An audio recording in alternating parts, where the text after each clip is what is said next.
This is Well, It Depends, the podcast where I address financial decisions that can't be answered with a simple yes or no. This episode of Well, It Depends will continue our Career Blueprint series where we discuss some of the challenges, trade-offs, and goals that different professions exhibit over a career. And today we're talking about tech workers. But before we begin, a short disclaimer. This is being recorded on June 27th, 2025. The contents of this podcast are strictly for informational purposes only. Nothing said should be taken as investment, tax, or legal advice. It's important to consult with a professional before making any financial decisions, as the strategies discussed may not be suitable for you specifically.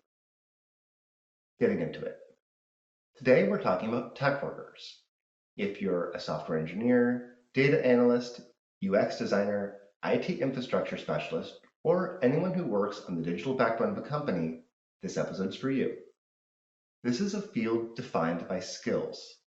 Unlike other high-paying professions, top tech talent can be recruited at nearly any level of education, sometimes without a degree at all. What matters is your ability to deliver.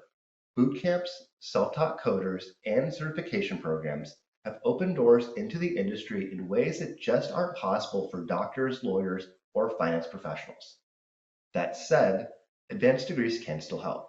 A master's in computer science might land you a more specialized or higher paying role, but it's not a requirement for a lucrative career. Let's look at why tech careers are appealing and what financial challenges come with them. Why do people choose this career? The money is good, often very good. Entry-level roles can base between $80,000 and $120,000 a year. Mid-careers might reach $200,000, and at major tech companies, compensation can easily reach $300,000 and above. At the even higher end, some senior engineers, principal developers, and engineering managers can earn millions, although this is often through stock options, RSUs, and performance bonuses. Flexibility is also another perk. Remote work is common, dress codes are rare, and problem solving is core to the job. But there is a flip side. Job security can be volatile, and even high performers get laid off. Burnout is rampant in the industry, and equity compensation can distort your financial picture. So while tech roles can feel like a safe bet until suddenly they aren't. Layoffs often follow acquisitions, changes in product strategy, or shifts in investor sentiment. One day, you're at a thriving unicorn startup with a great culture, and the next, you're on the job market again. Equity compensation also creates a false sense of wealth. Equity options might look amazing on paper, but they're often subject to vesting schedules, which can also lead your portfolio to being overly concentrated in your employer's stock.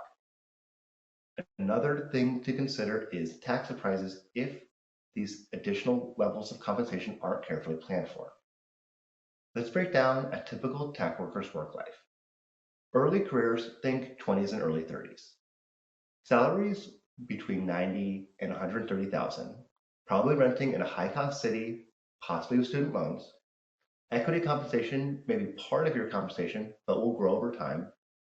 You have high savings potential, but lifestyle creep is a risk. Mid-career, think 30s and 40s. Salary may be reaching up to $250,000. You may own a home, have a family, and dealing with childcare costs. Equity is now probably a bigger piece of the pie, but it's also adding some tax complexity. This is your prime earning time, but burnout or career pivots are possible. Late career, 50s and 60s. It's less common for people to stay in high-intensity roles at this age. Many shift to consulting, management, or exit early to do other things, which overlaps with the FIRE movement, which is retiring early. Let's walk through some examples. Example 1, Kevin, the startup survivor.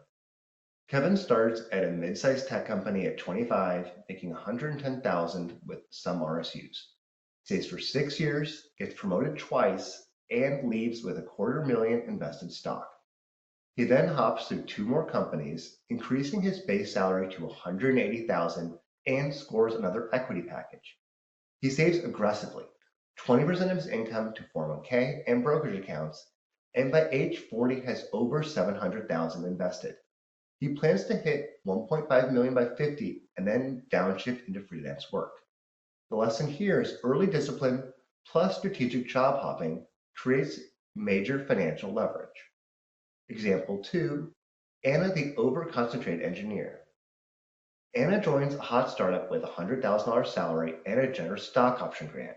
She strongly believes in the company and holds the stock as it grows.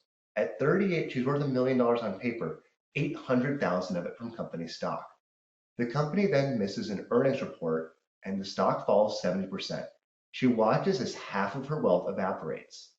The lesson here is concentrated equity can create and destroy wealth. Therefore, it's important to have a plan to manage it. Example 3, Matt the midlife pivot. Matt burns out at 35 after 10 years in tech. He steps away for 2 years to live off of savings and then re-enters in a lower paying but more flexible consulting role. His salary drops to $120,000, but his lifestyle and stress also drop. He still saves 15%, but now values life flexibility more than high intensity, high paying work.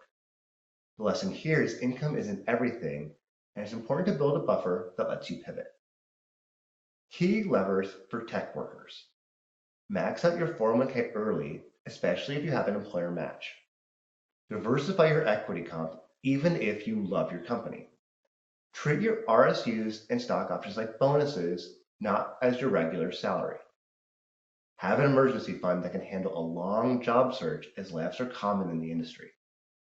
To recap, so how should a tech worker save? Well, it depends.